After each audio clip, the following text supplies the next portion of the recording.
कोणी नाही येथे दुर्बल अथवा कोणी नाही हतबल, कोणी नाही येथे दुर्बल अथवा कोणी नाही हतबल, साधने तुनी आम्ही कमविले कणखर मनगट प्रखर मनोबल.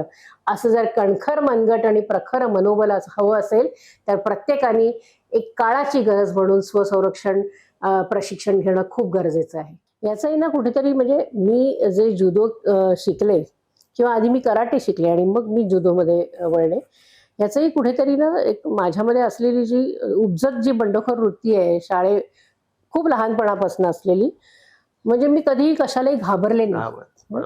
कधीच नाही. कधी शाळेमध्ये काही झालंय आणि मग मी रडतच घरी आले असं कधीच झालं नाही. माझं म्हणणं असं आहे की आजचा जो काळ आहे ना तो प्रत्येक मुलींनी स्वसंरक्षणाच्या बाबतीत स्वयंसिद्ध असणं गरजेचं आहे. माझं संरक्षण करायला कोणीतरी दुसरा येईल, वेळ आली आणि आपल्यावर वेळ येणारच नाही या भ्रमात तर राहू नका. शाळेमध्ये मी जवळजवळ 1974 साली, म्हणजे मला वाटतं 4थी 73-74 साली असेल, ते 2022 साली मी मुख्याध्यापिका म्हणून निवृत्त झाले. तोपर्यंत शाळेशी माझं नातं होतं आणि ते अजूनही आहे.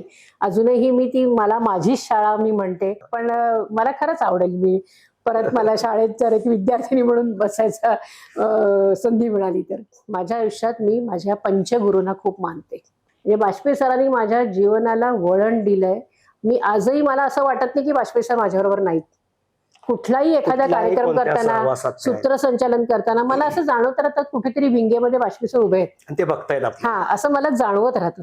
त्यामुळे मी माझं सगळं आयुष्य जे आहे ते जे चांगलं घडलं ना ते केवळ वाजपेयी सरांमुळे. तुमच्या या प्रवासात मलाही माझ्या काही गुरुजनांची आठवण झाली. अच्छा. माझ्या फोटोग्राफीच्या कलेमध्ये माझे गुरु प्रशांत कुलकर्णी, ओके, त्यांचंही मला पदोपदी आठवण. जसं तुम्ही म्हणाल की वाजपेयी सर कुठून तरी पाहतायत, तसं मला कॅमेरा ऑन केला की पहिलं लक्ष माझे प्रशांत कुलकर्णी यांच्याकडे जातं.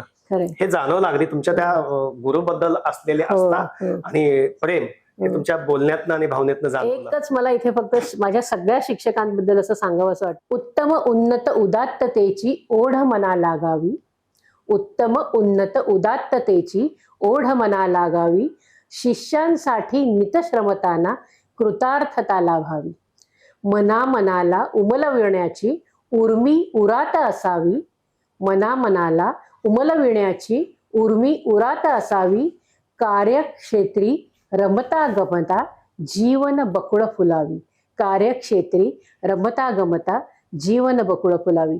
अशी जीवन बकुळ विद्यार्थ्यांची सुद्धा त्यांनी फुलवली आणि त्यांची स्वतःचीही जीवन बकुळ, ज्याचा सुवास या शिक्षकांनी त्यांच्या विद्यार्थ्यांपर्यंत अनंत हस्ते असं उधळून दिली, असं मला म्हणावं असं वाटतं. नमस्कार मंडळी, गावाकडच्या वाटा प्रस्तुत माझी शाळा माझी आठवण या सदरात अनेक मान्यवर आपल्या मालिकेत आलेले आहेत. त्यांच्याही शाळेच्या काही आठवणी आपण जाणण्याचा प्रयत्न केला.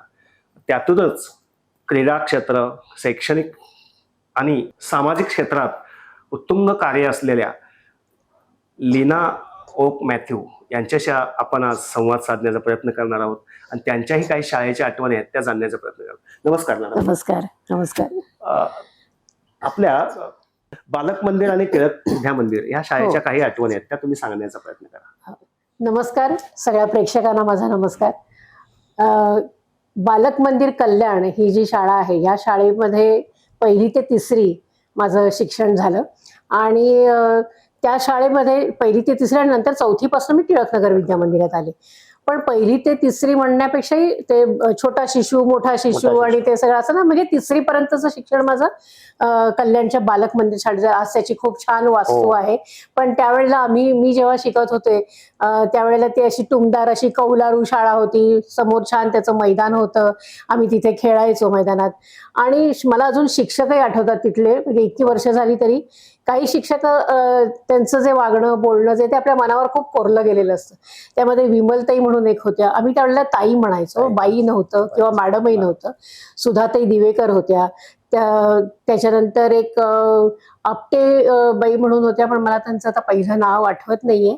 पण त्या अशा खूप करारी चेहऱ्याच्या, छान अशा साड्या छान नेसायच्या, बुटकी अशी वामन मूर्ती म्हणूया तसं, पण खूप प्रेमळ होत्या. सुधाताई दिवेकर खूप सौम्य स्वभावाच्या, मृदू बोलणाऱ्या, मुलांशी अगदी खूप छान प्रेमाने वागणाऱ्या अशा होत्या. विमलताई मात्र थोड्याशा कडक होत्या. आम्ही त्यांना घाबरायचो. पण कसं असतं माहितीये का, त्यावेळेला शाळेतल्या शिक्षकांनी विद्यार्थ्यांमधले गुण हेरणं हे जे असतं ना, हे त्या प्राथमिक शाळेमध्येच ते माझ्या बाबतीत घडलं. माझ्या बाबतीत ते असं नाही की अनेकांच्या बाबतीत ते घडत असेल, कारण शिक्षकाचं त्या विद्यार्थ्याशी, त्या विद्यार्थ्याच्या घराशी खूप जवळचं नातं असायचं. म्हणजे मला आठवतंय, सुधाताई दिवेकर ज्या होत्या त्यांनी माझ्या आईला सांगितलं, तर मी दुसरीत असताना, की तुमची लीना आहे ना खूप चळवळी वळवळी आहे, तिच्या त्या चळवळीला किंवा तिच्या त्या वळवळीला एक चांगलं असं काहीतरी मार्ग मिळाला पाहिजे, तिच्यातल्या ऊर्जेला एक चांगला मार्ग मिळाला पाहिजे की त्याच्यातलं ते काहीतरी चांगलं घडू शकेल. हे त्यावेळेला मी दुसरीत असताना सुधाताई दिवेकरांनी माझ्या आईला सांगितलं होतं. खूप ही माझ्या दृष्टीने खूप मोठी गोष्ट होती, कारण पुढे जाऊन त्यांचे ते शब्द खरे झाले. म्हणजे किती अचूक असं निरीक्षण त्या ताईंचं होतं बघा विद्यार्थ्यांच्या बाबतीतलं. हे तर पहिली ते किंवा तिसरीपर्यंतचं जे शिक्षण जे कल्याणच्या बालक मंदिरात झालं. पण चौथीमध्ये मी आले, डोंबिवलीला आम्ही शिफ्ट झालो आणि मग अर्थातच शाळा कुठली म्हटल्यावर दुसरं तिसरं कुठलंही नाव नाही आलं. टिळकनगर विद्या मंदिर हे एकच नाव माझ्या आईवडिलांच्या डोक्यात आलं. आणि आपल्या दोन्ही मुलांना, म्हणजे मी आणि माझा भाऊ, आम्हाला दोघांनाही टिळकनगर विद्या मंदिरातच प्रवेश घ्यायचा आहे. त्यांनी ठरवलं. त्याप्रमाणे मी चौथीमध्ये टिळकनगर विद्या मंदिरात दाखल झाले. खूप छान आठवण येतं इथल्या, म्हणजे प्राथमिक शाळेतलं ते चौथीचं वर्ष ते शेवटचं असतं. आणि मग त्यावेळेला 5वी ही माध्यमिक पासनची शाळा चालू व्हायची. पण चौथीपर्यंत म्हणजे कसं असायचं, मजा सांगते. आता आपण सगळ्याच शाळांमध्ये, अगदी लहान मुलांच्या शाळांमध्ये बेंचेस असतात. पण आम्हाला ना त्यावेळेला असे मोठे लांब पाट असायचे खाली बसायला, आणि आम्ही त्या पाटावर बसायचो. त्यावेळेला शाईची दौत आणि बोरू, आणि ते बोरूनी आम्ही लिहायचो. त्यामुळे कदाचित असेल मला असं म्हणायचं की अक्षर घोटलं जायचं, आणि म्हणून आमची अक्षर खूप छान. त्यावेळेचं तुम्ही बघितलं ना तर एक 80-85% मुलांची अक्षर खूप छान असायची, कारण ते बोरूनी घोटलेलं असायचं अक्षर, आणि त्यामुळे ते असेल का. त्याच्यात एक मला असं आठवत आहे की त्या काळात विद्यार्थी पाटावर बसायचे आणि तुमचे गुरुजी पाठ, म्हणजे असं नव्हतं खरं तर वर्गामध्ये. नाही, पण ते तुम्ही एका शिक्षकांची आठवण सांगितली. वर्गामध्ये टेबल खुर्ची असायची. पण आम्हाला चौथीच्या वर्गाला कर्णिक गुरुजी नावाचे गुरुजी होते. त्यावेळेला आम्ही गुरुजीच म्हणायचो बरं का, सर वगैरे असे प्रकार नव्हते. तर त्यांनी ते काय करायचं, म्हणजे पांढरं शुभ्र धोतर, मला अजूनही आठवतंय ते, पांढरा सदरा, वर काळा कोट, काळी टोपी, जाड काळ्या फ्रेमचा चष्मा, असा ह्याच्या वेशामध्ये ते शाळेत यायचे. आणि वर्गात आले शाळेच्या सुरुवातीला की आधी ते कोट काढून ठेवायचे, टोपी काढून ठेवायचे, आणि मग धोतर आणि सदऱ्यामध्ये आमच्या बरोबर पाटावर बसायचे आम्हाला शिकवायला. आणि त्यावेळेला तो एकच शिक्षक असायचा चौथीपर्यंतचा प्राथमिक शाळेमध्ये, त्यामुळे सगळे विषय कर्णिक गुरुजी शिकवायचे.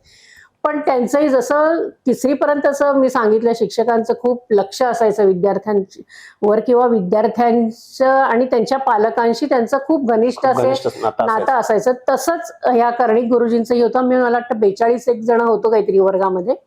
पण त्यांचं प्रत्येक मुलाशी आणि प्रत्येक मुलीचं नाव पूर्ण, नाव, वडिलांचं नाव, आडनाव, आणि त्यांचे आई वडील यांच्याशी त्यांचं इतकं छान दृढ असे नातेसंबंध होते की त्याच्यामुळे आमची चौथी हसत हसत कशी पार पडली मला कळलं नाही. एक मजा मी सांगते. त्यावेळेला ना आम्ही खाली प्राथमिक शाळेत होतो, आणि आमचे 5वी पासूनचे वर्ग पहिल्या आणि दुसऱ्या मजल्यावर भरायचे. तर त्यावेळेला पहिल्या मजल्यावर ना कधीतरी असं खूप दमदार आणि असा एक पहाडी असा आवाज, करडा असा आवाज आम्हाला ऐकू यायचा. आणि आम्ही उत्सुकतेने आम्ही कर्णिक गुरुजींना विचारायचो की गुरुजी हे कोण आहे तो, ह्या कोणाचा आवाज आहे हा. तर ते म्हणायचे, हे ना बाजपेयी सर आहे, तुम्ही आता 5वीत गेलात ना वर की तुमची ओळख होईल त्यांच्याशी. तर त्यावेळेपासून म्हणजे एक बाजपेयी सर म्हणजे कोण हे आम्हाला प्रत्यक्ष कधी त्यांना पाहायला त्यावेळेला मिळालं नव्हतं, कारण तसं आम्ही त्या वरच्या शाळेमध्ये किंवा पहिल्या मजल्यावर जायची आमच्यावर कधी वेळ आली नव्हती. पण चौथीचं वर्ष संपलं आणि आम्ही माध्यमिक शाळेत म्हणजे 5वीच्या वर्गामध्ये प्रवेश घेतला, आणि मग तेव्हा आमची ओळख झाली. बाजपेयी सर, त्यावेळेचे नंतरचे मुख्याध्यापक आमचे पुरोहित सर, म्हणजेच पद्माकर आत्माराम पुरोहित, पुरोहित, आम्ही त्यांना पुरोहित सर म्हणायचो. ते अशा वेगवेगळ्या शिक्षकांची, कारण त्यावेळेला तिथे प्रत्येक विषयाला वेगवेगळा शिक्षक असायचा, आणि त्यांची सगळ्यांची ओळख आम्हाला त्यावेळेला झाली. मला इथे एक खूप गोष्ट नमूद करायची आहे. म्हणजे आज मी जे वेळ पक्की आहे माझी, किंवा मी पंक्च्युअल असते सगळ्या ठिकाणी, कुठलाही कार्यक्रम असेल तर कार्यक्रमाच्या आधी एक 5 ते 10 मिनिटं तरी आधी आपण तिथे पोहोचलं पाहिजे. हा एक शिरस्त झालेला आहे. ही सवय नाही मला शाळेमुळे लागली. त्याचं एक छान उदाहरण सांगते मी. शाळा 7 वाजता भरायची सकाळी. वाजपेयी सर 6:15 पासूनच शाळेत असायचे. झाडांना पाणी वगैरे घालायचे, आम्ही बघायचो. आणि 7ला 10 मिनिटं असताना बरोबर ते जिन्यापाशी येऊन थांबायचे. पांढरी शुभ्र पॅन्ट, पांढरा शर्ट आणि हातामध्ये हात मागे बांधलेले आणि हातात एक वेताची छडी असायची. आणि तेच बरोबर 10 मिनिटं आधी तिथे येऊन उभे राहायचे. पहिली बेल 7ला झाली आणि त्याच्यानंतर जर कोणी आलं, अर्थात त्यावेळेला असं फारसं कोणी उशिरा येणारं नव्हतं. कारण ती एक सवय होती की सर असणार आहेत तिथे आणि सरांच्या हातनं आपल्याला मार निघायचा, तो कमीपणा वाटायचा मार खाणं. त्यामुळे मग ते तिथे उभे असायचे आणि आला कोणी उशिरा विद्यार्थी तर छडी पोटरीवर बसायची, हातावर कधी सरांनी मारलं नाही. तसंच पुरोहित सरांची एक आठवण मला सांगावीशी वाटते. 7वी मध्ये आम्ही होतो आणि आमच्या इंग्लिशच्या बाई काही कारणाने रजेवर गेल्या आणि त्यावेळेला आम्हाला पुरोहित सर इंग्लिश शिकवायला होते.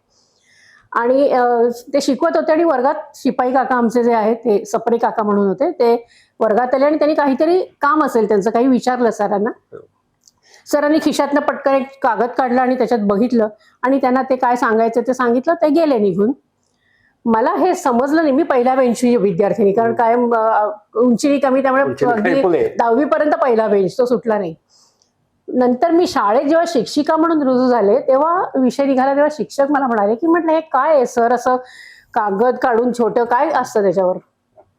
तर मला असं समजलं की शाळेमध्ये त्या दिवशीची जी करायची कामं आहेत रोजनीची, ती त्या दिवशीची करायची कामं, त्या दिवशी कुठल्या व्यक्तींना भेटायचं आहे त्यांची नावं, एखादं शासकीय काम असेल कुठलं तर ती असं ते 1 2 3 पॉईंट वाईज सगळं लिहिलेलं असायचं आणि काम झालं की त्याला टिक मार्क केलं जायचं. मला त्याचं इतकं अप्रूप त्यावेळेला वाटलं की खरंच हे किती छान, म्हणजे कामाचं नियोजन हे कसं करायचं. पुढे मी जेव्हा माझा स्वतःचा जुदो क्लब काढला तेव्हा त्याचं ऍडमिनिस्ट्रेशन बघताना मला ही जी सवय आहे सरांची, ही मला खूप ती भावली होती आणि तो नकळत माझ्यावर तोही संस्कार झालेला होता. त्यामुळे ते मी माझ्या कामातही मी ते इम्प्लिमेंट केलं. विद्यार्थी दशेत तुमचं ऑब्झर्वेशन चांगलं होतं. नाही, ऑब्झर्वेशन होतं, पण ते ज्यांचं होतं ते तर खूप चांगले होते ना. म्हणजे त्यांच्याकडनं मी हे मला मिळालं, हे खरं माझं संस्कार पाथेय मी त्याला म्हणते की हे सगळं मला माझ्या शिक्षकांकडनं मिळालं आणि मी पुढे माझ्या त्या जीवनामध्ये हे सगळं अंमलात आणलं.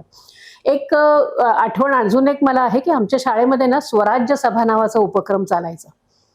आता ही स्वराज्य सभा म्हणजे काय, तर आता आपण निवडणुकीमध्ये मतदान करतो, गुप्त मतदान पद्धतीने आपलं ते मतदान होतं वगैरे सगळं, मग उमेदवार असतात ते त्यांचा प्रचार करतात. तसं शाळेमध्ये त्याचं एक छोटंसं रूप, म्हणजे मुलांना शाळेतल्या तेव्हापासून समजावं की कशा असतात निवडणुका आणि मंत्रिमंडळ कसं स्थापन होतं, मग त्यांचं काम काय असतं वगैरे, हे सगळं आम्हाला त्या शाळेमध्ये स्वराज्य सभेमुळे करायचं.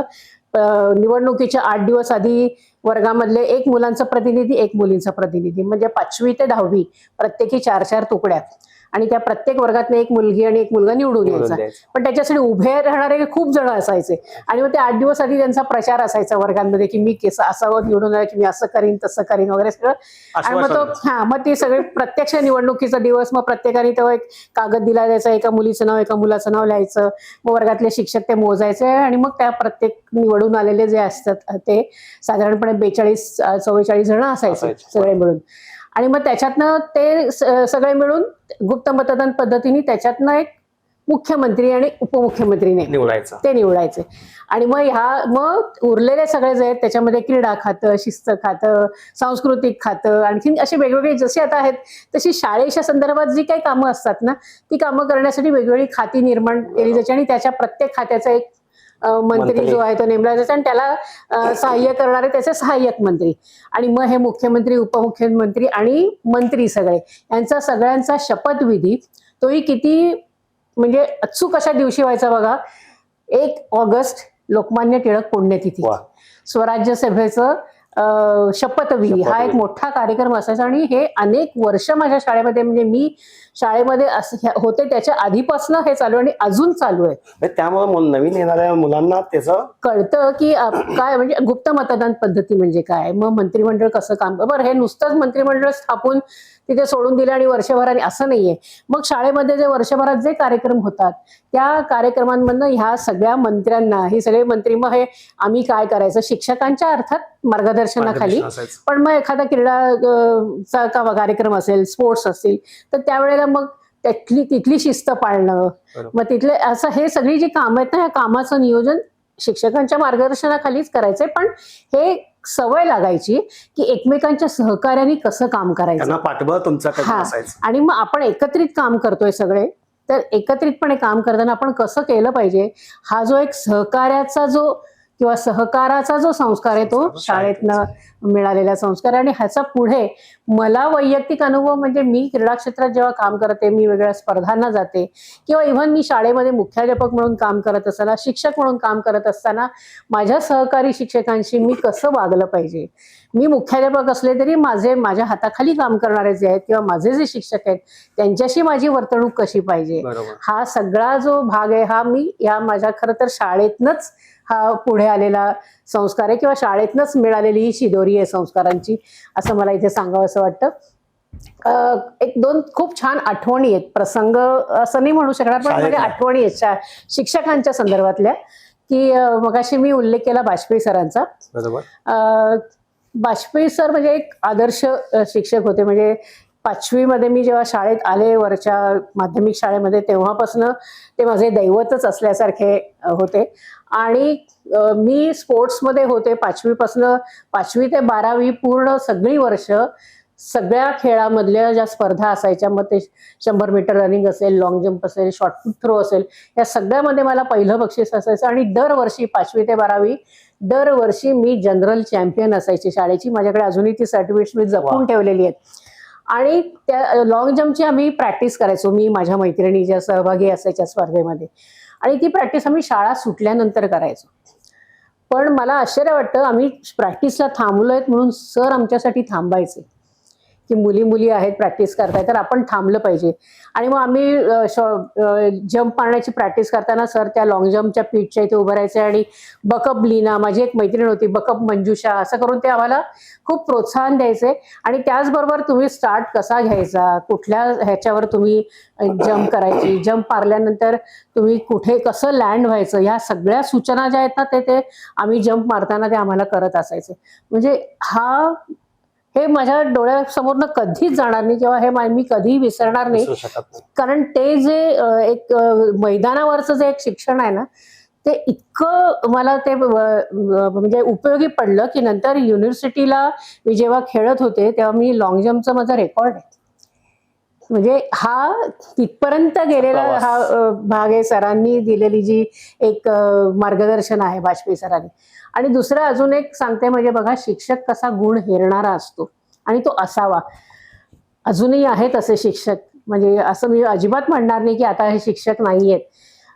बऱ्याच दृष्टीने आहे कुठेतरी नकारात्मकता आज शैक्षणिक क्षेत्रात, पण तरी सुद्धा त्यातून सुद्धा खूप चांगलं काम करणारे शिक्षक प्रत्येक शाळेमध्ये असतात आणि अजूनही ते विद्यार्थ्यांना संस्कार देत असतात, विद्यार्थ्यांना प्रोत्साहित करत असतात.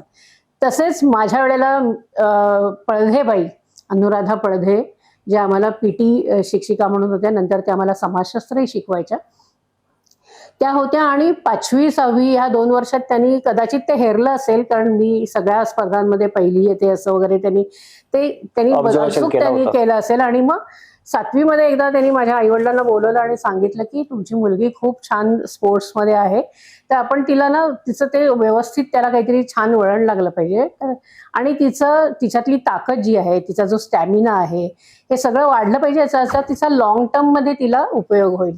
म्हणजे आज ती शाळा लेवलला आहे, पण उद्या कॉलेज लेवलला जाईल तेव्हाही तिला त्याचा उपयोग झाला पाहिजे. किती पुढचा विचार शिक्षक करत असतात. आणि त्यांनी माझ्या आईवडिलांना सांगितलं, हिला रोज सकाळी 7ची शाळा असते ना, 5:30ला माझ्या घरी आणून सोडायचं, दप्तर वगैरे माझ्या घरी ठेवेल तीच. आणि म्हणजे त्यांनी 7वी 8वी आणि 9वी 3 वर्ष पळधेबाई माझ्याबरोबर, मी 5:30ला त्यांच्या घरी पोहोचायचे, माझे बाबा मला सोडायला यायचे, दप्तर ठेवायचं, आणि मी आणि बाई, आज जिथे सावळाराम महाराज क्रीडा संकुल आहे तिथे पूर्वी टेकडी होती अशी, हा, तर तिथपर्यंत आम्ही रनिंग करत यायचो. माझ्याबरोबर बाई माझ्याबरोबर रनिंग करायच्या. आणि मग परत 7च्या आत जायचं ना, 7ला शाळेत, तर आधी तिथे बाजपेयी सर असायचे, ते ठोक्याच्या आधी आपल्याला पोचायचं पाहिजे. त्यामुळे ते सगळं आटपून जायचं, बाई परत बाईंच्या घरी जायचं, बाई काहीतरी हातावर काहीतरी एखादा लाडू किंवा बदाम, 4 बदाम, खारीक असं ठेवायचंय, पाणी प्यायचं, दप्तर घ्यायचं आणि बाईंबरोबरच शाळेत जायचं. याची कल्पना वाजपेयी सरांना होती की तुम्ही सकाळी 5:30 ला जाता? नाही, आधी नव्हतं ते, पण मग नंतर ते काही ना काही कारणाने ते कळलं असेल. पण तरी सुद्धा आम्ही जॉगिंगला जाते म्हणून कुठेतरी शाळेत कन्सेशन मागणं हा स्वभाव त्या ह्यानी नाही मी विचारलं की 7च्या ठोक्याला शाळेत पोहोचायचं हे तर होतच तुमचं, पण उशिरा झाला नाही. कसं आहे, वाजपेयी सर जसे विद्यार्थ्यांमधली गुण म्हणजे गुणग्राहकच होते ते, जसे विद्यार्थ्यांमधले गुण ते हेरायचे तसे शिक्षकांमधले गुण त्यांनी हेरलेले होते. आणि चांगलं काम करणारा शिक्षक हा नेहमीच त्यांच्या प्रशंसेला पात्र असायचं. त्यामुळे त्यांना ते माहित होतं. पण कधी मी किंवा प्रजवेनी त्याचा आवाज बी फायदा कधीच घेतला नाही की आम्ही सकाळी रनिंगला जातो म्हणून आम्ही शाळेत थोडंसं उशिरा येतो वगैरे, असं काही झालं नाही. तर असं हे शाळेचे दिवस जात होते. 10वी 12वी पर्यंत मी त्या शाळेमध्ये शिकले. आणि एक वर्ष मला आठवते 7वी मध्येच आम्ही 7वी किंवा 8वीत असे कबड्डीच्या मॅचेस झाल्या होत्या. सर होते मैदानावर, वाजपेयी सर, आणि आम्ही मुली सगळ्या एक 10-12 जणीच्या स्पोर्ट्समध्ये कायम असायचो. एक थोडीशी बंडखोर वृत्ती होती म्हणजे त्यावेळेला सुद्धा, ती मला माझ्या कदाचित आईकडनं आली असेल. आणि स्पोर्ट्सचे गुणही मला आईकडनंच मिळाले, कारण माझी आई त्यावेळी राज्यस्तराची तिच्या वेळी कबड्डी प्लेअर होती. जसं पडघे मॅडमचं मी तुम्हाला सांगितलं तसं संगीत गाणं म्हणजे आता संगीत हा विषय शाळेतनं हद्दपारच झालेला आहे जवळजवळ. खरं तर तो खूप आवश्यक आहे, कारण त्याच्यामुळे शाळेला खूप प्रमाणात बक्षिसं मिळतात, खूप चांगली चांगली मुलं गायक वादक तयार होतात. आता तो हद्दपार झालाय, पण आता मी ऐकते असं की परत एकदा भरती संगीत शिक्षकांची, कला शिक्षकांची सुरू होतीये, असं मी आताच काही दिवसापूर्वी वाचलं. याच्यावरती प्रशांत दामलेंनी आवाज उठवला होता की त्यांच्या काळामध्ये बरोबर संगीतसाठी स्पेशल शिक्षक असायचे. हो, त्यांच्या मुलाखतीत पण त्यांनी ती खंत बोलून दाखवली. आमच्या शाळेतही होते तसे. कुमुदिनी दाणी म्हणून संगीत शिक्षिका होत्या, अतिशय शांत, सुस्वभावी आणि म्हणजे खऱ्या संगीत शिक्षिका म्हणाले. आवाज सुद्धा इतका मृदू आणि सुंदर होता ना, आणि कधीही त्या मुलांवर ओरडल्या नाहीत, अशा रागवल्या नाहीत. अर्थात मुलांनी सुद्धा त्यांना कधीही असं खूप असं मस्ती केली आहे वगैरे असं कधी केलं नाही, कारण विद्यार्थी सुद्धा ताडत असतो शिक्षक आपल्याशी कसा वागतो हे विद्यार्थी बरोबर हेरत असतो. त्या बाईंनी म्हणजे आम्हाला त्यावेळेला शास्त्रीय संगीत असायचं शाळेमध्ये. आता सुगम संगीत शिकवलं जातं संगीताला, पण त्यावेळेला शास्त्रीय संगीत म्हणजे त्या एखाद्या रागाच्या आरोह अवरोह, चीज, लक्षणगीत असं सगळं असायचं. आणि मग वर्गामध्ये 2-3 मुली किंवा मुलं असायचे जे आवाज चांगला असायचा. मला बाई नेहमी उभं करायच्या, चल लीना चीज म्हण किंवा लक्षणगीत म्हण. आणि त्यांनी ते काही माहित नाही म्हणजे मला ते, पण मला त्यांनी 9वीत वगैरे असताना असं सांगितलं होतं की लीना तू ना शास्त्रीय संगीताचं प्रॉपर शिक्षण घे कुठेतरी, तुझा आवाज खूप चांगला आहे, तुला संगीताची जाण खूप आहे. मी त्यांचं ऐकलं आणि 10वी नंतर मी संगीत प्रॉपर शास्त्रीय संगीत शिकायला सुरुवात केली. मला खूप पुढेपर्यंत नाही जाता आलं. मी आधी नूतन संगीत विद्यालयामध्ये दसतकर सरांकडे शिकत होते आणि नंतर SK अभ्यंकर सरांकडे मी शिकत होते. मध्यमापर्यंत जवळजवळ मी गांधर्व महाविद्यालयाच्या त्यांच्याकडे शिकले. नंतर मग थोडंसं ट्रॅक माझा बदलला, खेळाकडे जास्त ओढा झाला आणि त्यामुळे ते संगीत मागे पडलं. पण माझा कान मात्र खूप तयार आहे. आजही कुठलाही सूर जर वेडावाकडा लागला तर मला तो आधी कळतो. येस. तर ती जी सुरुवात आहे ना ती कुमुदिनी दाणीबाईंमुळे झाली. त्यांनी ते संगीताचे गुण माझ्यातले त्यांना कळले आणि मला त्यांनी त्याची जाणीव करून दिली आणि सांगितलं पुढे शिक. हे एक होतं. त्याच्यानंतर चित्रकला आम्हाला कुलकर्णी सर म्हणून होते, अशोक कुलकर्णी. आम्ही त्यांना सगळे प्रेमाने अप्पा म्हणायचो. ब्रश हातात कसा पकडायचा तिथपासून निसर्ग चित्र असेल, स्मरण चित्र असेल, वस्तुचित्र असेल, ह्याच्यासाठी ब्रशचे फटकारे किंवा तो कसा धरायचा, कसा मारायचा ब्रशवर, हे स्ट्रोक त्याचे, हे कसं इथपासून बेसिक पासून हे शिक्षण आम्हाला त्यांनी दिलं. आणि त्यांचाही एक खूप मोठा हे होता, त्यांचं अक्षर अतिशय सुंदर होतं आणि त्यांची अपेक्षा असायची की आमचंही सगळ्यांचं अक्षर चांगलंच असलं पाहिजे, की ते चांगलं वाचता आलं पाहिजे खूप. त्यामुळे त्यांच्यामुळे चित्रकलेच्या ज्या परीक्षा म्हणा हे सगळं ते त्यांच्यामुळे शाळेत असताना दिल्या गेल्या. आणि नंतर काही नाही, म्हणजे त्याचा उपयोग मला, मी जेव्हा BSc करत होते बॉटनी घेऊन, वनस्पतीशास्त्र, तेव्हा माझ्या जर्नल्स मधल्या ज्या आकृत्या होत्या त्या इतक्या छान असायच्या की माझी जर्नल्स माझ्या कॉलेजमध्ये नंतर तिथल्या सरांनी, देवधर सर म्हणून होते आमचे आणि बागुल सर, त्यांनी खूप जपून ठेवली ती 2-3 वर्ष की ती जर्नल्स पुढच्या विद्यार्थ्यांना दाखवायला. इतकी सुंदर जर्नल्स, म्हणजे त्याचा उपयोग मला तिथे झाला. आजही शाळेत गेल्यावरती तुमचे ते पेंटिंग्स दिसतात तुम्हाला? शाळेत नाही, हे कॉलेजमध्ये कॉलेज, ओके, आहे. ओके. नाही, आता ती पेंटिंग म्हणजे आम्ही केलेली त्यावेळेला आता नाही येत, पण आता पेंटिंग्स असतात. म्हणजे ड्रॉइंग रूम जे आहे त्याच्यात विद्यार्थ्यांनी काढलेली चित्र आमची त्यावेळेला प्रदर्शनं भरवायचे सर, असं सगळं होतं. म्हणजे ते खूप एक छान वातावरण जे होतं ना ते होतं. आणि ह्या सगळ्यामध्ये अजून एक मला सांगायचं वाटतं की भाषा विषयाचे जे शिक्षक होते, मग मराठी असेल, हिंदी असेल, इंग्रजी असेल, संस्कृत असेल, या शिक्षकांनी ना आम्हाला अवांतर वाचनाची गोडी लावली. म्हणजे एखादी कविता शिकवताना आमच्या मंजिरी केळकर मॅडम खूप भावूक होत्या. कविता शिकवताना त्या कवितेच्या, म्हणजे आता बाभा बोरकरांची जर माझ्या गोव्याच्या भूमीत ही कविता शिकवत असतील ना, तर बाभा बोरकरांच्या त्या अनुषंगाने येणाऱ्या इतर कविता सुद्धा त्या आम्हाला सांगायच्या, किंवा हा त्यांचा कविता संग्रह आहे, हा वाचा. म्हणजे संदर्भासहित स्पष्टीकरण, हा एक जो प्रश्न असायचा 10वी त्या प्रश्नाचं उत्तर आम्हाला कधीही पाठ करायला लागलं नाही. इतके आमचे संदर्भ आमच्या शिक्षकांनीच स्पष्ट केलेले होते आणि आम्हाला ते उत्तर व्यवस्थित लिहिता येतं. आज मुलं पाठ करतात, आम्हाला ती गरज भासली नाही कधी, कारण या सगळ्या शिक्षकांनी आमच्याकडनं अवांतर वाचनाची जी आमची आवड आहे ती डेव्हलप कशी करता येईल ह्याच्या दृष्टीने सुद्धा तो विषय शिकवताना त्या अनुषंगाने येणारी अवांतर सगळे संदर्भ हे सांगून आम्हाला ती गोडी वाढवली की आमचं वाचन व्हावं. आणि दुसरं एक होतं, आमच्या शाळेमध्ये वर्ग ग्रंथालय होतं त्यावेळेला. प्रत्येक वर्गाला एक ग्रंथपेटी असायची, पुस्तक पेटी, आणि त्या पुस्तकातनं दर आठवड्याला पुस्तकं बदलून आम्हाला मिळायची. आणि म्हणजे आमच्यामध्ये मला असं आठवतंय की काही विद्यार्थ्यांमध्ये अशी चढाओढ लागायची की तू किती वाचलीस आणि मी किती वाचली. आठवड्याच्या आत पुस्तक वाचून बदलायचं, असं आठवड्यानंतरच पुस्तक मिळायचं, पण त्याच्या आत माझं वाचून झालं असं. म्हणजे ती एक चढाओढ असायची. इतकी ती वाचनाची आवड ती शाळेमध्येच, ती या सगळ्या म्हणजे वर्ग ग्रंथालय तर आहे, पण ह्याचं क्रेडिट मी सगळ्या विषय, मराठी किंवा भाषा विषयाचे शिक्षक आहेत त्यांना हे मी क्रेडिट नक्की देईन. तर असा हा सगळा माझा 10वी-12वी पर्यंतचा जो शाळेतला प्रवास आहे तो. आणि त्याच्यानंतर मग 12वी नंतर शाळा संपली, पण शाळेशी नातं मात्र संपलं नाही. म्हणजे शाळा जरी शाळेत बसून शिकणं हा जो भाग संपला असेल, तरी नंतर मग कॉलेज झालं 12वी नंतरचं. आणि मग कॉलेज नंतर परत एकदम मला शाळेमध्ये जायची संधी आली. मी कॉलेज नंतर कराटे शिकायला सुरुवात केली. मॅथ्यू सरांकडे मी कल्याणला जाऊन कराटे शिकत होते. आणि सरांनी मला, मॅथ्यू सरांनी सांगितलं की तुमच्या शाळेमध्ये आपल्याला मॅडम बघता येईल का, काही सुरू करता येईल का कराटे. आणि मी परत एकदा मॅथ्यू सरांना घेऊन बाजपेयी सरांना भेटायला गेले.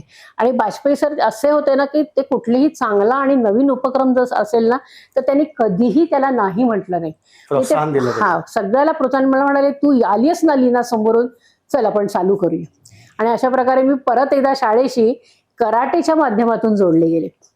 आणि मग कसं झालं माहित नाही, शाळेमध्ये सर म्हणाले लीना जागा आहे शाळेमध्ये, चल शाळेमध्ये नोकरी करतेस का. आणि माझ्या डोक्यात सुद्धा हे नव्हतं, कारण BSc झाल्यानंतर मी ह्याच्यामध्ये एअरवेजमध्ये एरोस्टेस म्हणून अप्लाय केला होता, तिथे मला कॉल आला होता. दूरदर्शनवर निवेदिका म्हणून अप्लाय केला होता, तिथेही मला कॉल आला होता. म्हणजे हे सगळं होतं डोळे, कारण कला आणि क्रीडा हे दोन्ही भाग होते ना, त्यामुळे हेच काहीतरी करायचं असं होतं. पण हा विचार कधी आला नाही की मी शाळेत नोकरी करेन. पण सर म्हणाले, हे बघ तू खेळ करतेस, तुझा खेळ चांगला आहे, तू स्पोर्ट्स पर्सन आहेस, मग तुझ्या ह्या सगळ्या गोष्टींना वाव मिळेल असंच मी तुला करायला सांगतो काहीतरी, आणि ते कर आणि तू शाळेत ये. सरांनी सांगितलं आणि सरांची आज्ञा शिरसावंद्य BPEd करायला लावलं मला, BEd फिजिकल एज्युकेशन. वडाळ्याला कॉलेजमध्ये मी BEd विथ फिजिकल एज्युकेशन केलं. वर्षभराचा तो कोर्स असतो, त्या कोर्समध्ये मी युनिव्हर्सिटीमध्ये 4थी आले आणि मी तिथनं BPEd होऊन बाहेर पडले. आणि सर म्हणाले चल आता शाळेत ये. आणि त्यावेळेला नोकरी मिळणं खूप कठीण नव्हतं. म्हणजे मला शाळेत ते म्हणाले, मी ऍप्लिकेशन नाही, काही नाही, शाळेत ये, रुजू हो.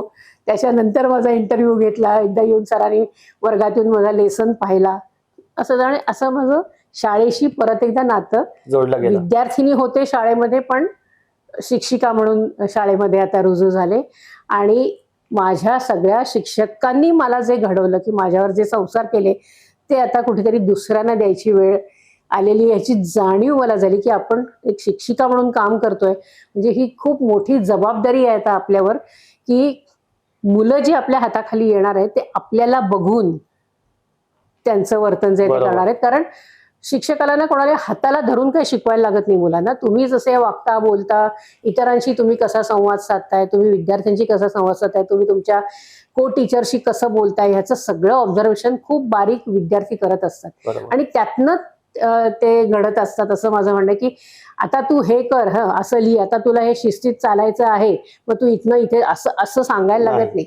तुम्ही जर शिस्तीत जात असाल, तुम्ही जर शिस्तीत चालत असाल, शाळेमध्ये जाताना तुम्ही एका वर्गावरून दुसऱ्या वर्गावर जाताना तुम्ही जर वेळ पाळत असाल तर बरोबर विद्यार्थी वेळ पाळतो. बरोबर. त्यामुळे हे सगळं मी जे शाळेतनं संचित घेतलेलं होतं ते सगळं आता विद्यार्थ्यांना द्यायची वेळ आली होती आणि तेही दिवस खूप छान होते. म्हणजे शिक्षिका ते मुख्याध्यापिका हा माझा जो शाळेतला प्रवास आणि त्याआधी शाळेची विद्यार्थिनी म्हणजे विद्यार्थिनी मग शिक्षिका त्याच्यानंतर सुपरवायझर मग उपमुख्याध्यापिका आणि मग मुख्याध्यापिका असा हा माझा प्रवास टिळकनगर विद्यामंदिर डोंबिवलीतला प्रवास आहे आणि तो मला खूप म्हणजे मी त्या प्रवासात खूप कृतकृत्य आहे.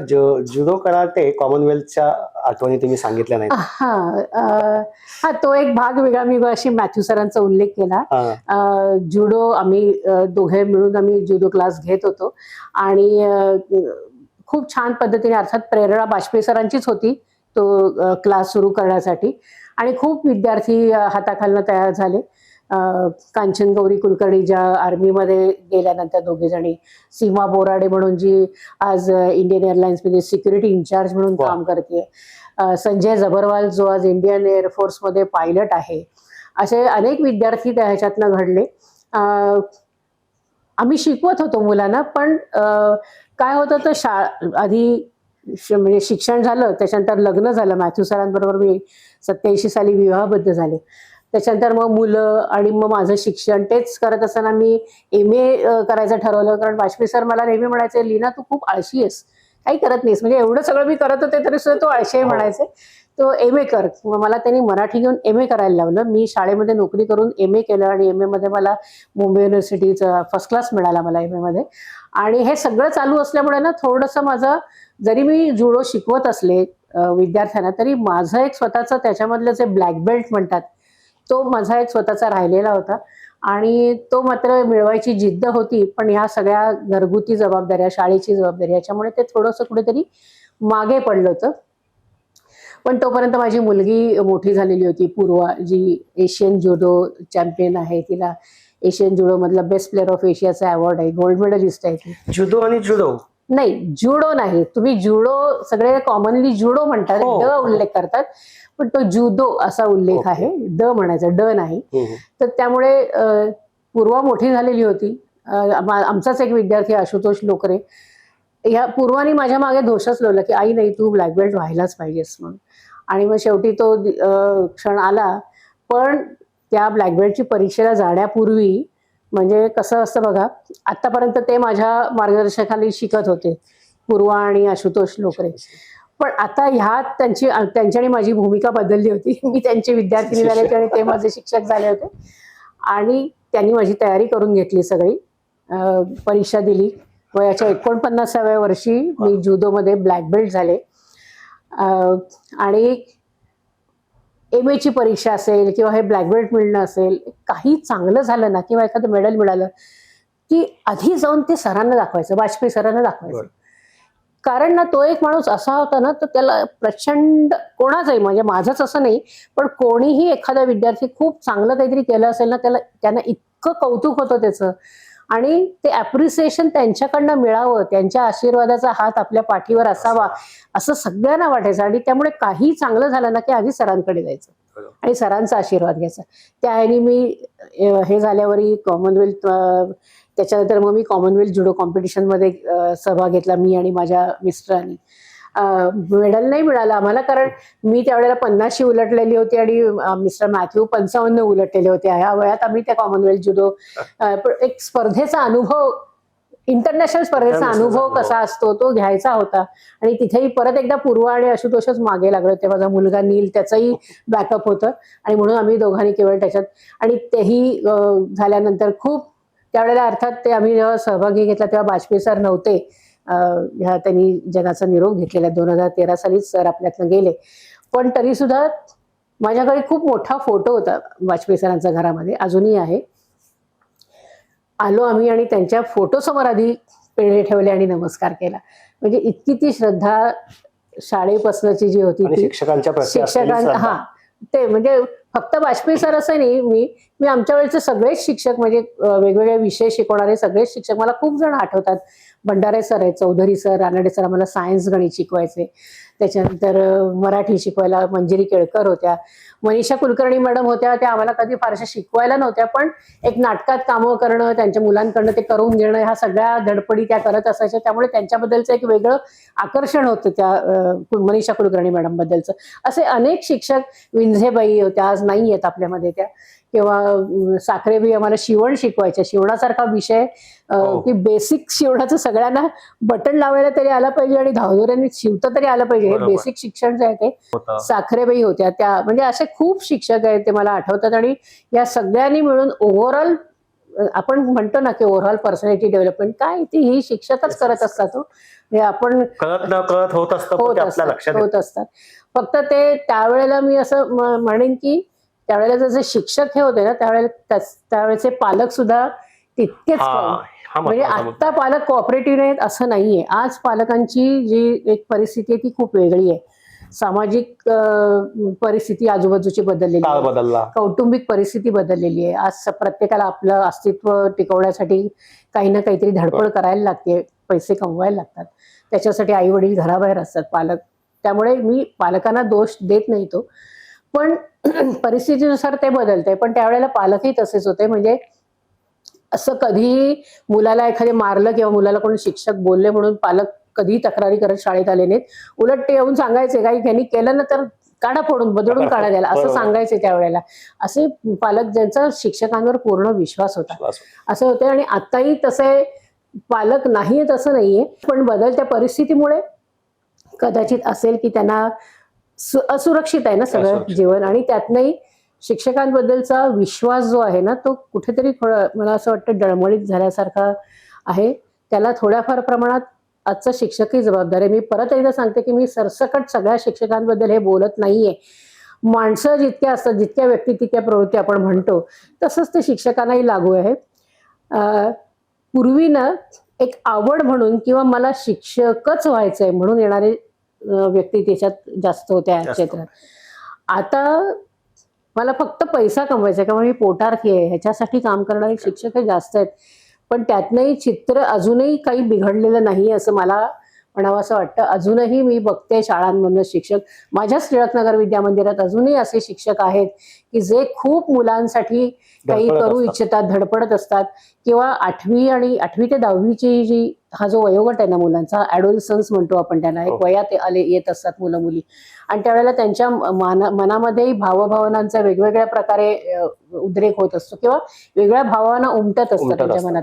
आणि त्या वेळेला त्या वयात त्या विद्यार्थ्याला समजून घेणं, मार्गदर्शन देणं आणि त्याप्रमाणे त्याच्याशी वागणं. म्हणजे मी कोणीतरी एक शिक्षक आहे म्हणजे मी कोणीतरी खूप मोठा आहे आणि तू एक विद्यार्थी म्हणजे तू असं न करता जर त्याच्याशी मित्रत्वाचं नातं जर शिक्षकांनी निर्माण केलं म्हणजे ती एक दुसरशी रेषा ठेवायची मात्र बरोबर शिक्षक आणि विद्यार्थ्यामधली. पण विद्यार्थ्याशी मित्रत्वाचं नातं जर तुम्ही निर्माण केलं, जर तुमचं ते असलं तर विद्यार्थी खूप चांगल्या प्रकारे वागू शकतो. तो कुठेही वेडावाकडा वागणार नाही. आज जे आपल्याला खूप शाळांमध्ये हे चित्र दिसतं की विद्यार्थी वेगळ्या प्रकारच्या कृती ज्या वाईट आहेत त्या करत असतात. पण जर आपण 4 शब्द त्याला चांगले समजावून सांगितले तर ती मुलं ऐकतातही आणि ती मुलं ती मानतातही.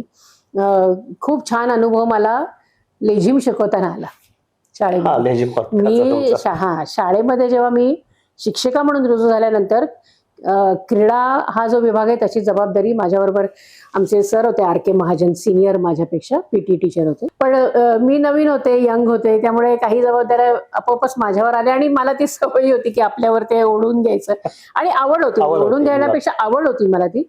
त्यामुळे लेझिम मी BPED कॉलेजला असताना लेझिम शिकलेले होते छानपैकी. आणि फक्त लेझिम नाही, आम्हाला BPED कॉलेजमध्ये आम्हाला त्याच्यावरची वाद्यही शिकवली जायची. म्हणजे कच्छी आहे, ढोल आहे, ढोलकी असं सगळं जे आहे, ते झांज आहे, ही वाद्यही शिकवली जायची. म्हणून लेझिम हा भाग जो आहे तो चला. म्हणजे त्यावेळेला डोंबिवलीमध्ये ना साधनयुक्त कवायतीच्या स्पर्धा व्हायच्या DNC शाळेच्या मैदानावर. आणि मला आठवतंय जवळजवळ 10 वर्ष आमची शाळा पहिल्या क्रमांकावर होती या साधनयुक्त कवायत स्पर्धेत लेझिममध्ये. आणि असं लेझिम मी 10 वर्ष जरी सादर केलं तरी ते त्याच्यामध्ये एकसुरीपणा कधीच नव्हता. वेगळ्या प्रकारचे विषय घेऊन त्या विषयाला अनुसरून त्याची फॉर्मेशन बसवून 40 ते 42च्या संघांचं लेझिम, विद्यार्थिनींचं लेझिम मी बसवत होते आणि त्याला पहिलं पारितोषिक मिळत होतं. आठवणी खूप आहेत लेझिमच्या. आज माझा एक विद्यार्थी अमेरिकेत आहे, ह्युस्टनला, आणि त्याच्याकडनं असं बोलतं, अजूनही संपर्कात आहेत विद्यार्थी. माझ्या संपर्कात खूप विद्यार्थी आहेत अजूनही. तो संपर्कात आहेत, अभिषेक भट नाव त्याचं. त्यांनी तिथे नववर्ष स्वागत यात्रा सुरू केली आणि मग त्याच्यामध्ये लेझिम आणि ढोल ताशा असं सगळं तिथे त्यांनी ते शिकवलं. आणि तिथे आता तो ह्याची दिंडी काढतोय आता ह्युस्टनला. आषाढी एकादशीची दिंडी वारी जी आहे ती ह्युस्टनला होतीये. त्याच्याच त्यांनी मला आता पोस्टर पाठवलं. म्हणजे मला हे की हे त्याच्यातनं कुठेतरी लेझिम मधनही कुठेतरी सुरुवात झाली. बरोबर. 33 वर्ष तुम्ही शिक्षिका आणि मुख्याध्यापिका म्हणून कार्यरत असताना घडलेला एखाद्या विद्यार्थ्यासोबत घडलेला प्रसंग तुम्हाला कोणता आठवतो का? हो, नक्कीच सांगेन. मी जेव्हा शाळेत विद्यार्थिनी होते त्यावेळेला म्हणजे एक परिस्थिती अशी होती की मी शिक्षकांना दोष परत देत नाही, पण एक असं की हुशार मुलं जी असतात अभ्यासात ती त्यालाच सगळीकडे घ्यायचं अशी एक त्यावेळेला हे होती. पण ह्याला छेद देत पळदेबाई, कुमुदिनी दाणी मॅडम या शिक्षकांनी त्या क्षेत्रामध्ये जे आहेत खरंच त्यांच्यामध्ये गुण आहेत त्या विद्यार्थ्यांना घेऊन त्यांनी पुढे त्यांना वाव दिला वेगवेगळ्या स्पर्धांमध्ये. हे माझ्या कायम लक्षात होतं. ते मी माझ्या लेझिमच्या किंवा अन्य क्रीडा स्पर्धांची जी सिलेक्शन्स व्हायचे त्याच्यामधनं मी ती गोष्ट अंमलात आणण्याचा खूप प्रयत्न केला. मी लेझिमसाठी ना सरसकट यायची मुलं माझ्याकडे. मी 8 दिवस आधी त्यांना नुसतं लेझिम करायला लावायची आणि त्यातनं मग मी सिलेक्ट करायचे मुलं.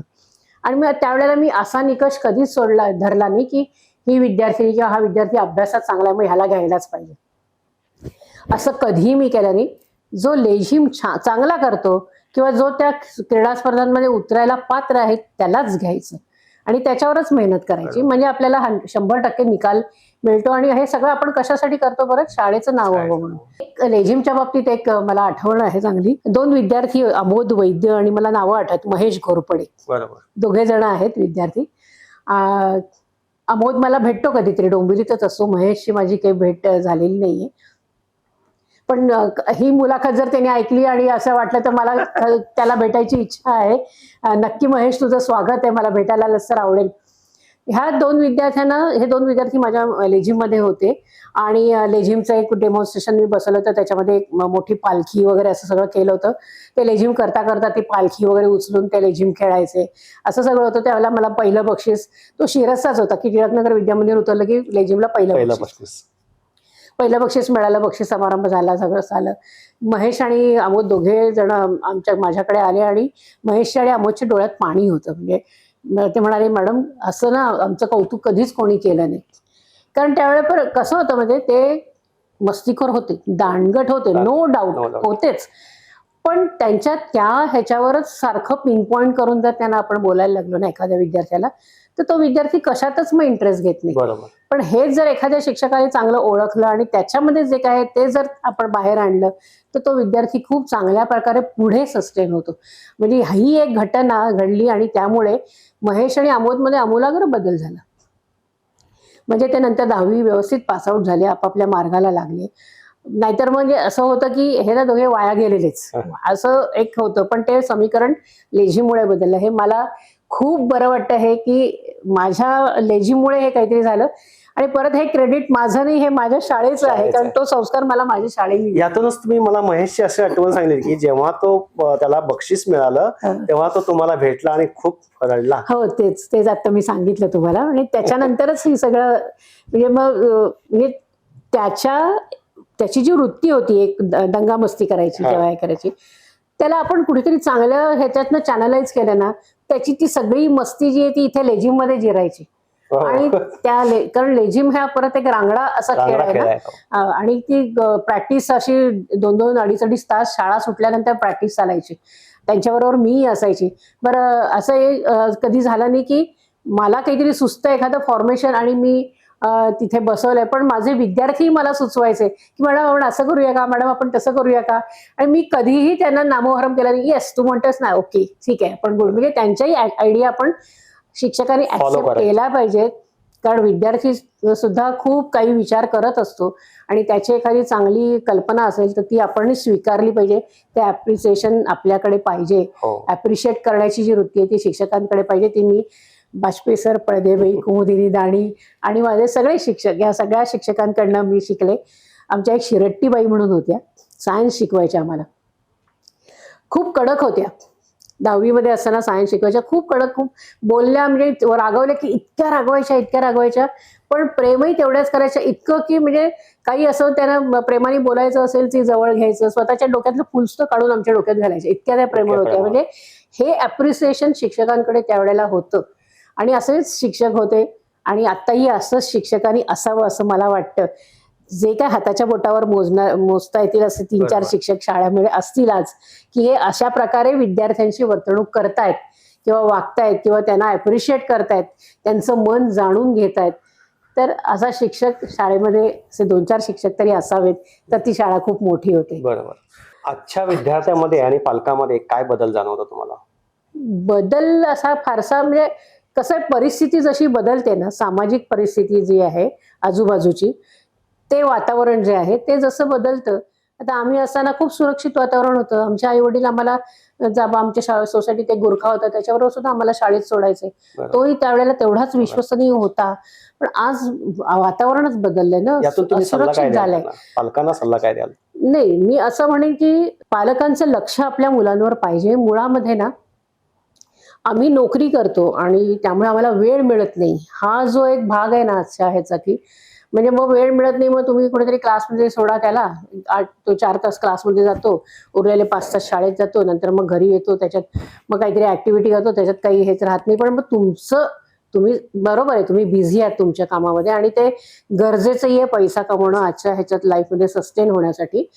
पण हे करत असताना आपल्या मुलांवर मात्र लक्ष असलं पाहिजे. कारण बाजूचं वातावरण जसं बदलतंय ना, तसं मुलांमधल्या काही वृत्तीही बदलायला लागल्यात. विध्वंसक वृत्ती मुलांमध्ये खूप निर्माण झाली आहे. मूल आपलं टीव्हीवर, मोबाईलवर काय बघतं आणि काय नाही ह्याच्याकडेही पालकांचं लक्ष पाहिजे. मग शाळेमध्ये असं काहीतरी, मग त्या गोष्टींचा उद्रेक होतो काहीतरी, आणि मग शाळेमधनं पालकांपर्यंत पोहोचायला लागतं आम्हाला, आणि मग पालकांना सांगायला लागतं की तुमच्या मुलाने असं असं केलं. पण तेही विश्वास ठेवायला आधी तयार नसतात, कारण खूप रिजिड असे झालेले आहेत पालक, की माझं मूल असं करणारच नाही.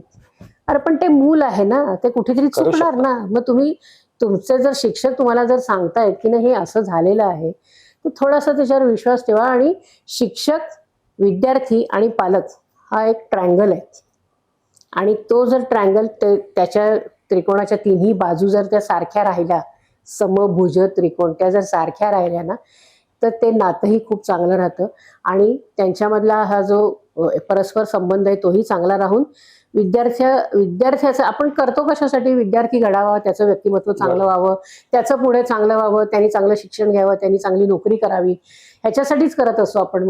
मग हे जे नातं आहे ना, शिक्षक, विद्यार्थी आणि पालक किंवा शिक्षक आणि पालकांमधलं, हे नातं खूप पॉझिटिव्ह असायला पाहिजे. पालकांनी असं शिक्षकांना मारलं, शिक्षकांनी आज हे केलं, शिक्षकांनी आज ते केलं, माझ्या मुलाला बोलले, अशा तक्रारी न करता हे का झालं, कशासाठी झालं हे जाणून घेणं गरजेचं आहे. आणि शिक्षकांनी सुद्धा, मी मगाशी जसं सांगितलं तसं मुलाचं मन जे आहे ते जाणून घेणं फार गरजेचं आहे. कारण जशी आपण शिक्षण घेतलं शाळेमध्ये, तशी जेव्हा जी परिस्थिती होती ती परिस्थिती आता नाहीये. काळ बदलतोय, बदललेला आहे, वातावरण सगळं असुरक्षित आहे, असामाजिक अशा किंवा सगळ्या गोष्टी आहेत त्या आजूबाजूला घडत आहेत आपल्या.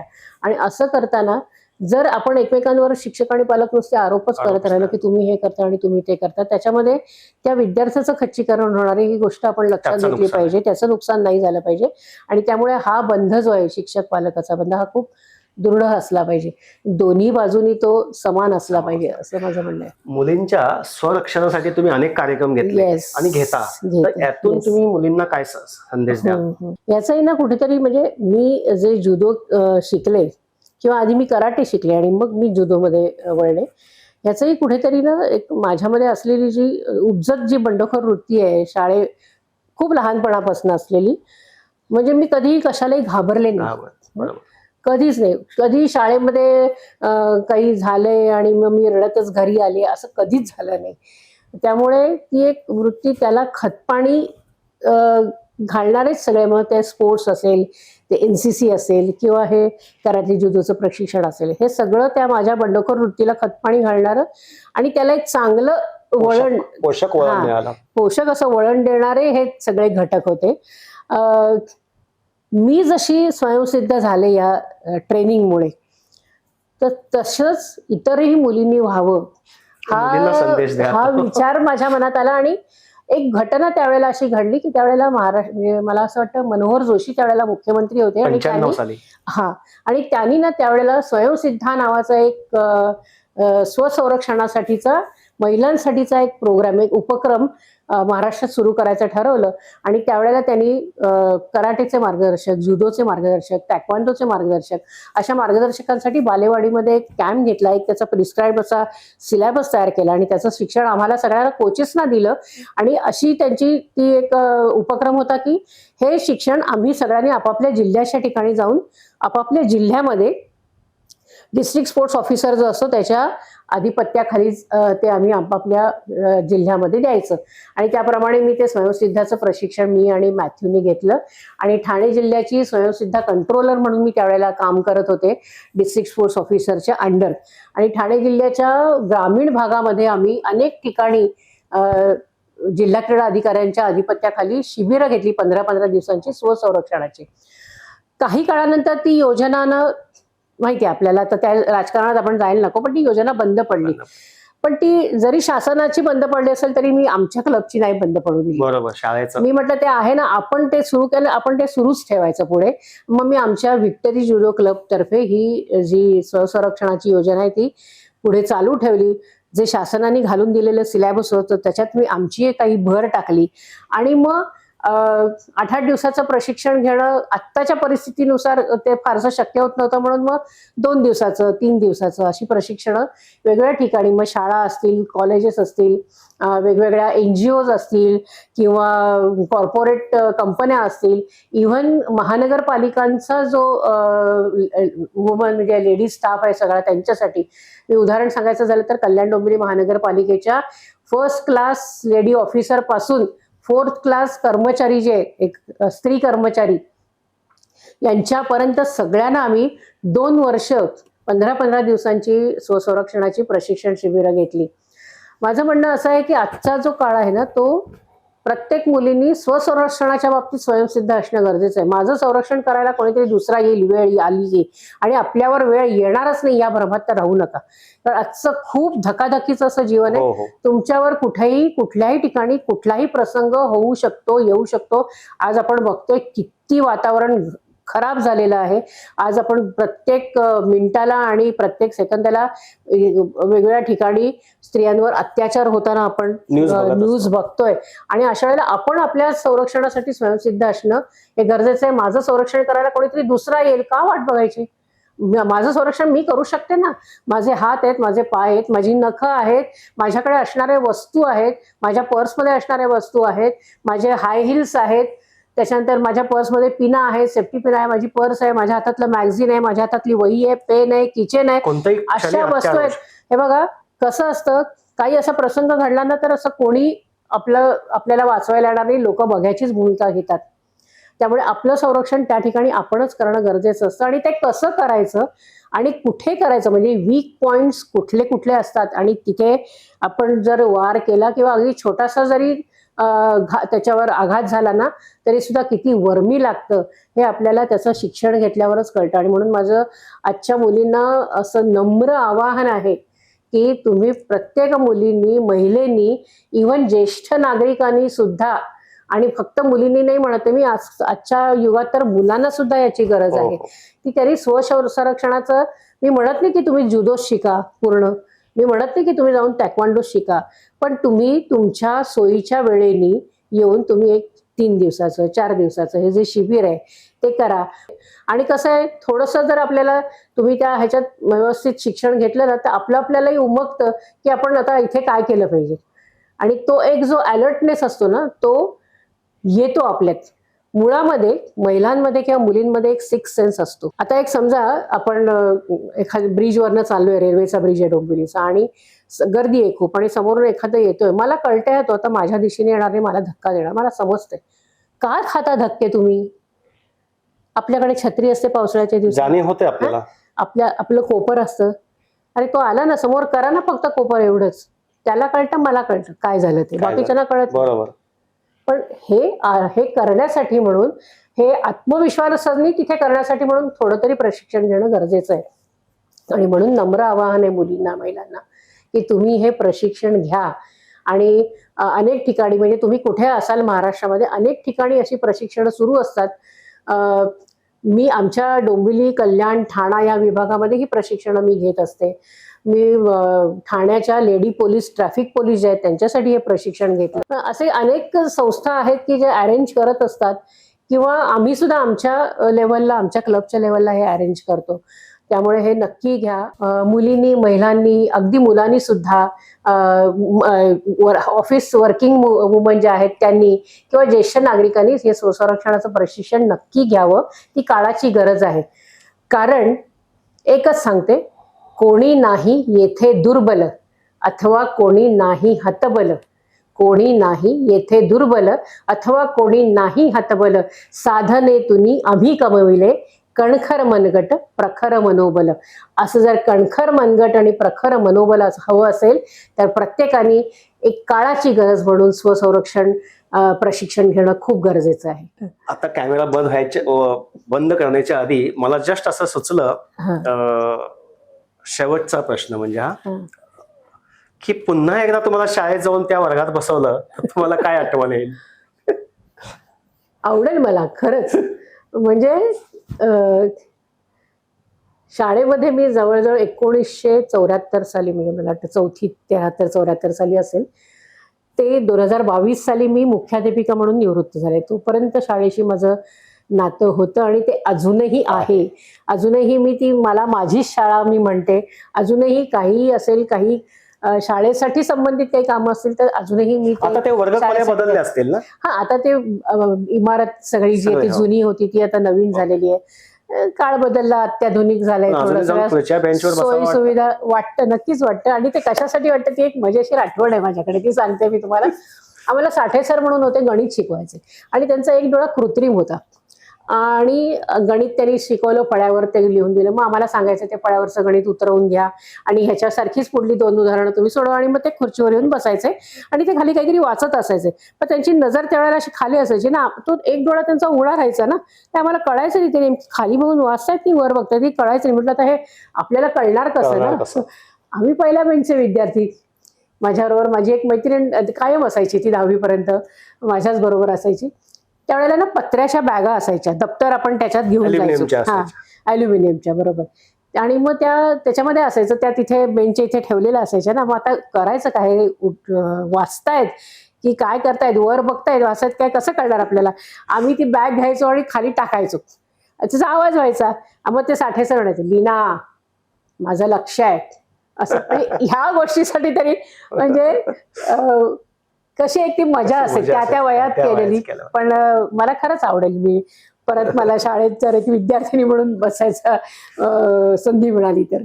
अजून यातूनच मला असं एक जाणवत आहे की तुमच्यावर आतापर्यंतचे झालेले संस्कार, तुम्ही सगळ्या शिक्षकांची नावं घेतली, सगळ्या अगदी विद्यार्थ्यांचीही नावं घेतली, पण याच्यातून कुठेतरी आई वडिलांची आठवण आणि ती राहून गेली सांगायची आईची आई राहून नाही गेली. मी खरं तर त्या शेवटच्या भागामध्येच ते सांगणार होते. मी ना माझे म्हणजे हे सगळ्या शिक्षकांची तुम्ही म्हणाला तसं मी नावं सगळ्यांची घेतली. मला ते अजूनही आठवतात. आणि एक खूप छान गोष्ट म्हणजे मी रिटायर झाल्यानंतर मी आमच्या माजी शिक्षकांचा एक व्हॉट्सअप ग्रुप तयार केला.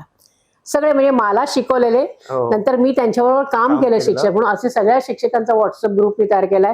आम्ही दरवर्षी वर्षातनं 2दा कुठेतरी फिरायला जातो छान सगळेजण. हे जरी सगळे शिक्षक असले ना तरी मी माझ्या आयुष्यात मी माझ्या पंचगुरूंना खूप मानते. आणि त्याच्यात पहिले माझे वडील, ज्यांच्याकडनं मी वेळेचा संस्कार म्हणजे तुम्हाला मी सांगते, माझे आजोबा वडिलांचे वडील हे ऑफिसला निघाले त्यावेळेला ते एजीच्या ऑफिसमध्ये सुपरिटेंडंट होते. ते ऑफिसला निघाले की आमच्या आजूबाजूचे लोक घड्याळ लावायचे, इतके ते वेळेच्या बाबतीत काटेकोर होते. आणि तीच गोष्ट माझ्या वडिलांच्या बाबतीत होती, ती माझ्यामध्येही आली. हा वेळेचा जो संस्कार आहे, पंक्च्युअलिटीचा जो संस्कार आहे, तो माझ्या वडिलांकडनं मला मिळालेला आहे. किंवा सुंदर अक्षर, माझ्या वडिलांचं अक्षर अतिशय सुंदर होतं. आणि टापटीप स्वच्छता, नीट नेटकेपणा, हा जो सगळा भाग आहे ना तो माझ्या वडिलांकडनं माझ्यामध्ये आलेला आहे.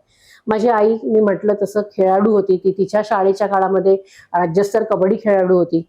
ती नंतर मी आणि माझा भाऊ आम्ही 8वी 9वी मध्ये आणि आमची आई MA चा अभ्यास, असा आम्ही 3घे जण एकत्र अभ्यास करायचो. म्हणजे तो एक संस्कार की आपल्याबरोबर आपली आई अभ्यास करते.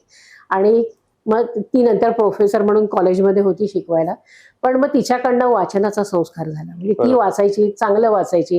तो इतका दृढ झाला की नंतर माझ्या लग्नानंतर, मला मुलं झाल्यानंतर आम्ही दिवसभर आमच्या जुदोमध्ये किंवा मी माझ्या शाळेमध्ये, माझे मिस्टर मॅथ्यू सर जुदोमध्ये व्यस्त असायचे. पण संध्याकाळचं रात्रीचं जेवण एकत्र असायचं. जेवण झाल्यानंतर एक शिरस्ता होता, काही वर्षाचा चालला की एक पुस्तक छान, त्यातला एखादा प्रकरण, एखादा छान भाग तो एकाने कोणीतरी प्रगटपणे वाचायचा आणि सगळ्यांनी ऐकायचं आणि मग त्याच्यावर आपापली मतं मांडायची. असा एक तो तिथनं आलेला संस्कार आहे आई वडिलांकडे. त्यामुळे वडील आणि आई. त्याच्यानंतर अर्थातच वाजपेयी सर.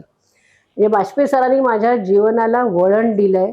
मी आजही, मला असं वाटत नाही की वाजपेयी सर माझ्याबरोबर नाहीत. कुठलाही एखादा कार्यक्रम करताना, सूत्रसंचालन करताना मला असं जाणवत राहतं कुठेतरी विंगेमध्ये वाजपेयी सर उभे आहेत, ते बघतायत. हा, असं मला जाणवत राहतं. त्यामुळे मी माझं सगळं आयुष्य जे आहे ते जे चांगलं घडलं ना ते केवळ वाजपेयी सरांमुळे. त्याच्यानंतर माझे चौथे गुरु, मी जिथे BEd फिजिकल एज्युकेशन केलं तिथले प्रिन्सिपल प्राचार्य डॉक्टर VK कानडे सर. आज VK कानडे सरही हयात नाहीयेत, वाजपेयी सरही हयात नाहीत, माझे वडीलही हयात नाहीयेत. पण ह्या कानडे सरांकडनंही मी खूप गोष्टी शिकले. माझं लेझिम जे आहे, मला तिथे BPEd कॉलेजला एक पारगावकर सर म्हणून होते, ते उत्तम लेझिम शिकवायचे. पण त्या लेझिमला वेगळ्या ठिकाणी प्रस्तुत करण्याची जी संधी आहे ती कानडे सरांमुळे मिळाली. आणि कानडे सरांनी सुद्धा माझ्यातले गुण, स्पोर्ट्सच्या व्यतिरिक्त असलेले गुण त्यांनी सुद्धा छान हेरले होते. त्यामुळे ते. आणि माझे 5वे गुरु माझे मिस्टर मॅथ्यू सर, ज्यांनी माझ्या मनगटात ताकद निर्माण केली, शक्ती दिली, कणखर असं मनगट मला दिलं, ते मॅथ्यू सर. हे त्या पंचगुरूंना मी मानते. या पंचगुरूंमुळे मी जी काय आहे, माझी जी विद्यार्थी दशेपासून, शालेय विद्यार्थी दशेपासून माझी मुख्याध्यापक आणि नंतर एक जुदो प्रशिक्षक, समाजामध्ये काम करणारी एक सामान्य कार्यकर्ती, असा जो सगळा प्रवास झाला तो ह्या माझ्या पंचगुरूंमुळे आणि माझे बाकीचेही शिक्षक मी ज्यांची नावं घेतली त्यांच्यामुळे माझा हा प्रवास खूप छान, आनंददायी, असा सकस म्हणूया आपण तसा झालेला आहे. तुमच्या या प्रवासात मलाही माझ्या काही गुरुजनांची आठवण झाली. अच्छा. माझ्या फोटोग्राफीच्या कलेमध्ये माझे गुरु प्रशांत कुलकर्णी, ओके, त्यांचंही मला पदोपदी आठवण. जसं तुम्ही म्हणाल की वाजपेयी सर कुठून तरी पाहतायत, तसं मला कॅमेरा ऑन केला की पहिलं लक्ष माझे प्रशांत कुलकर्णी यांच्याकडे जातं. हे जाणवं लागली तुमच्या त्या गुरुबद्दल असलेले आस्था आणि प्रेम, हे तुमच्या बोलण्यातनं आणि भावनेतनं जाणवलं. एकच मला इथे फक्त माझ्या सगळ्या शिक्षकांबद्दल असं सांगावं असं वाटतं, ज्यांनी मला माझ्या जीवनामध्ये उभारण, ताठपणे, कणखर आणि ताठ मानेनी आणि पाठीचा कणा सरळ ठेवून राहायची जी सवय लावली आहे, ते सगळ्या गुरूंच्या प्रती मला फक्त त्यांनी जी काही मेहनत केली त्यांच्याबद्दल मला एक फक्त इथे शेवटी म्हणावं असं वाटतंय. उत्तम उन्नत उदात्ततेची ओढ मना लागावी, उत्तम उन्नत उदात्ततेची ओढ मना लागावी. शिष्यांसाठी नितश्रमताना कृतार्थता लाभावी. मनाला उमलविण्याची उर्मी उरात असावी. मनाला उमलविण्याची उर्मी उरात असावी. कार्यक्षेत्री रमता गमता जीवन बकुळ फुलावी. कार्यक्षेत्री रमता गमता जीवन बकुळ फुलावी. अशी जीवन बकुळ विद्यार्थ्यांची सुद्धा त्यांनी फुलवली आणि त्यांची स्वतःचीही जीवन बकुळ, ज्याचा सुवास या शिक्षकांनी त्यांच्या विद्यार्थ्यांपर्यंत अनंत हस्ते असं उधळून दिली, असं मला म्हणावं असं वाटतं. आणि त्या सगळ्या माझ्या गुरूंच्या प्रती मी खूप मनापासून वंदन करते. धन्यवाद मॅडम. धन्यवाद. नमस्कार मित्रांनो, मी अगदी कानसेन माझे जागे ठेवून मॅथ्यू मॅडमचं सगळं आठवणी जागवत होते आणि मी ऐकत होतो. मला कुठेही मध्ये बोलावं असं वाटत नव्हतं, पण मध्ये मध्ये बोलण्याचा प्रयत्न करायचो. पण त्यांची जी लागलेली लिंक होती, आठवणीचा साठा होता, तो गुरूंच्या बद्दल असलेलं प्रेम आणि त्यांच्याबद्दल असलेली आस्था ही त्यांच्याकडनं घेण्याचा एक गुण मिळाला मला. मीही शिकत असतो, शिक्षणाला वय नसतं, बरोबर ना? करेक्ट. तर मीही शिकण्याचा प्रयत्न करत होतो की मॅडमच्या बोलण्यातनं कसं शिक्षकांच्या प्रती प्रेम असावं आणि मुलांना येणाऱ्या पिढीला पुढे भविष्यात काय द्यावं, हाही मोलाचा सल्ला तुम्ही ऐकला असेल. तर येणारा हा आपला एपिसोड तुम्हाला काय देऊन गेला हे तुम्ही कॉमेंट्समध्ये नक्की सांगा. धन्यवाद. धन्यवाद. धन्यवाद. धन्यवाद सगळ्यांना. नमस्कार.